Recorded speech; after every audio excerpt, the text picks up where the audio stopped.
या विजयाचे शिल्पकार कोण आहेत? महाभारतातला एक प्रसंग आहे.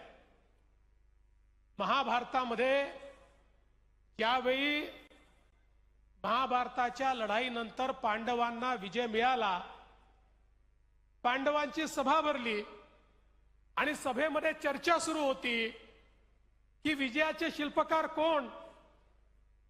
मग त्या ठिकाणी कोणी म्हणालं धनुर्धर अर्जुन हे शिल्पकार आहेत. अर्जुन म्हणाले बरोबर आहे, मी ज्या प्रकारे त्या ठिकाणी अनेकांचा निपात केला त्यामुळे मी शिल्पकार आहे.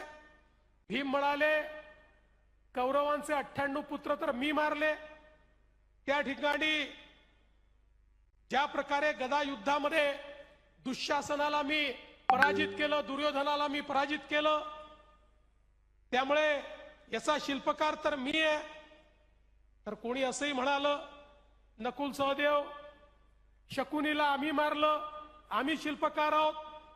तर त्या ठिकाणी धर्मराज असं म्हणाले की शेवटी युद्धाचं नेतृत्व तर मी करत होतो, त्यामुळे या युद्धाचा शिल्पकार मी आहे. तेवढ्यात श्रीकृष्ण त्या ठिकाणी आले आणि त्यांना विचारलं पार्थ सांगा कोण या युद्धाचा शिल्पकार कोण, या विजयाचा शिल्पकार कोण. पार्थ म्हणाले मला तर माहितीच नाही, मी तर सारथ्य करत होतो, त्यामुळे कशी लढाई झाली हे मी बघितलंच नाही, त्यामुळे नेमकं कसं हे युद्ध जिंकलं गेलं मला माहिती नाही. पण एक व्यक्ती आहे की ज्यांनी युद्ध नीट बघितलेलं आहे, त्या व्यक्तीला जाऊन आपण विचारू. ती व्यक्ती म्हणजे बर्बरिक, म्हणजे भीमाचा मुलगा घटोत्कच, त्याचा मुलगा हा बर्बरिक. हा बर्बरिक जो होता याला असा वर मिळाला होता की हा कधी पराजित होणार नाही, पण त्याला असाही वर होता की जो हारेल त्याच्याकडनं हा लढेल.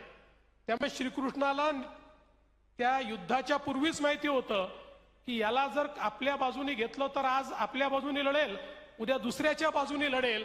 आणि म्हणून श्रीकृष्णाने त्याला त्या ठिकाणी खरं म्हणजे एक प्रकारे शिक्षाच दिली होती आणि त्याला भस्मसात केलं होतं, पण आशीर्वादही दिला होता की हे युद्ध तो पूर्णपणे बघू शकेल. आणि म्हणून त्याचा केवळ चेहरा जिवंत होता आणि ते युद्ध त्यांनी जवळून बघितलं होतं. आणि म्हणून या बर्बरिकाकडे सगळ्या पांडवांना घेऊन श्रीकृष्ण गेले आणि मग त्यांनी सांगितलं की सांग, या प्रत्येकाचं म्हणणं आहे की हे युद्ध त्यांच्यामुळे पांडवांनी जिंकलाय. अर्जुनालाही वाटतं, त्या ठिकाणी युधिष्ठिरांनाही वाटतं, भीमालाही वाटतं, नकुल सहदेवांनाही वाटतं. तू सांग हे युद्ध कोणामुळे जिंकलाय.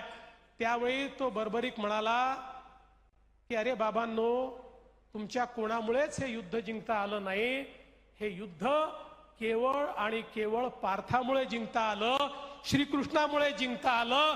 तुम्हालाही कल्पनाच नाही की या ठिकाणी भीष्माचार्य, द्रोणाचार्य, कर्ण यांच्यासारखे युद्ध मारण्याची तुमची क्षमताच नव्हती, पण त्या ठिकाणी तुमच्यासोबत पार्थ होते म्हणून हे युद्ध जिंकता आलं. तसं आपल्या या निवडणुकीमध्ये, निवडणुकीच्या युद्धामध्ये लोकांचा जो विश्वास जिंकायचा होता, तो विश्वास जिंकण्याकरता त्या पार्थाची भूमिका किंवा त्या केशवाची भूमिका तुम्ही सगळ्यांनी या ठिकाणी निभावलेली आहे.